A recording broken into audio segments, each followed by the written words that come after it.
The storm hit Outpost Terna without warning, as they always did on the ice moon of Glacius Prime. Cale Reiner cursed under his breath as he wrestled with the plasma welder, trying to seal the final breach in the station's outer hull before the temperature dropped another 20 degrees. The wind howled like a living thing, and ice crystals peppered his visor with the fury of 1,000 tiny bullets.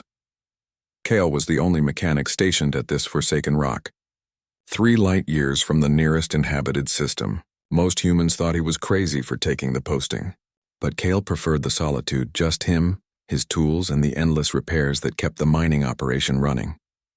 No politics, no complications, just honest work. He was securing his equipment when he heard it, a sound that shouldn't exist on this lifeless moon. A cry, weak, desperate, and distinctly organic. "What the hell?" Cale muttered, turning toward the source.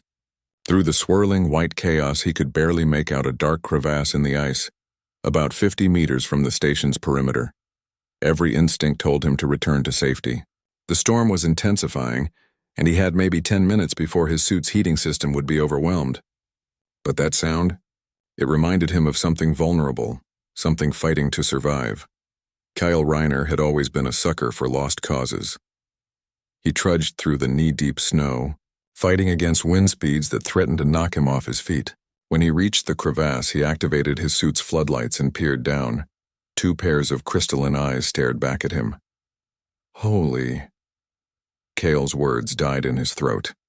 They were dragons, actual dragons, though not like any he'd seen in Earth's ancient legends or the xenobiology databases. These creatures were small, barely the size of house cats, with scales that gleamed pure white even in the dim light. Albinos. Their wings were folded tight against their bodies, and frost had already begun to form on their delicate membranes. The larger of the 2 lifted its head weakly and made that sound. Again, a plaintive chirp that tugged at something primal in Cale's chest. "Aris," he whispered, reading the faint biosignature on his scanner. The older twin, her sibling, the scanner couldn't identify its name, was barely moving. Dragons weren't supposed to exist on Glacius Prime. Hell, they weren't supposed to exist anywhere in this sector. But here they were, abandoned or lost, freezing to death in a storm that would kill them within the hour. Cale didn't hesitate. He descended into the crevasse, his magnetic boots clamping onto the ice walls. The dragons didn't resist as he gathered them into his arms, wrapping them in the thermal blanket from his emergency kit. They were cold, impossibly cold, but he could feel the faint flutter of hearts beating against his chest. The climb back up nearly killed him.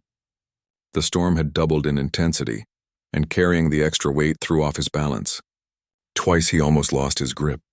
But Cale Reiner was nothing if not stubborn. His grandfather had been a mechanic on the Mars colonies during the Terraform Wars. His mother had helped build the first-generation ships. Reiners didn't quit. They fixed things. They endured. By the time he stumbled through the station's airlock, his suit was flashing critical warnings and his lungs burned with each breath. He collapsed onto the floor, clutching the bundle against his chest. "Stay with me," he gasped, unwrapping the blanket with numb fingers. Aris opened her eyes first, brilliant crimson eyes that seemed to hold an ancient intelligence far beyond her size. Her scales shimmered as warmth gradually returned to the room. The smaller dragon stirred next, making a soft trilling sound. Cale set up a makeshift nest using heating elements and insulated materials from his workshop. He had no idea what dragons ate, but his scanner indicated they were hypothermic and dehydrated. He started with warm water, carefully dripping it into their mouths. To his relief, they drank eagerly. Over the next several hours, as the storm raged outside, Cale tended to the creatures with the same meticulous care he applied to machinery. He monitored their vital signs, adjusted the temperature, and even managed to synthesize a nutrient paste based on their biological readings. It was near midnight when something extraordinary happened. Aris stood on shaky legs, her wings unfurling slightly. She looked directly at Cale and then, impossibly, she spoke. Not with words, but with thoughts that bloomed directly in his mind. "You saved us, you who are not of the Ancient Ones, you who have no bond debt to our kind." Kyle froze, his coffee mug halfway to his lips. You can... "We are the last," Aris continued, her thoughts carrying waves of sorrow and gratitude. "Our world burned. The Eternal Fleet destroyed everything. We drifted in stasis pods until the storm pulled us down. We should have died. But you chose differently. The smaller dragon, Eris's twin, added its own thoughts, gentler and tinged with curiosity. Why, we are nothing to you. Saving us endangered your life. Kale set down his mug and crouched beside them. Where I come from, he said softly, we have a saying. Not on my watch. Means I'm not going to stand by and let something die if I can help it. Doesn't matter if you're human, dragon, or some blob of sentient jelly. Life's precious. All of it. Eris tilted her head, and Kale could feel something like awe rippling through their mental connection. The stories were true then. Humans are strange, wonderfully, impossibly strange. What stories? The old ones spoke of a species that defied logic, that fought when they should flee, that saved when they should abandon, that burned with a fire no cold could extinguish. Eris stretched her wings fully now, and they caught the light like prisms scattering rainbows across the metal walls. They called you the Undying Flame. We thought it was myth. Kale laughed, a short, surprised bark. Well, hate to break it to you, but we die plenty. We're just too stubborn to go quietly. Over the following weeks, as the dragons recovered and grew stronger with startling speed, Kyle learned their story. They were the last survivors of the Draconis Collective, an ancient civilization that had once spanned dozens of systems before being destroyed by a machine, intelligence called the Eternal. Fleet, the same fleet that was now pushing toward human space when the dragons were finally strong enough to fly. Eris made Kale an offer.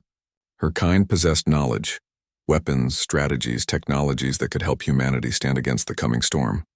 Why help us? Kale asked. Aris's crimson eyes gleamed with fierce determination. Because a mechanic on a frozen moon chose to risk everything for two dying hatchlings he'd never met. If that is what humans do when they have nothing to gain. She spread her wings wide. Then I want to see what they'll do when they have everything to lose.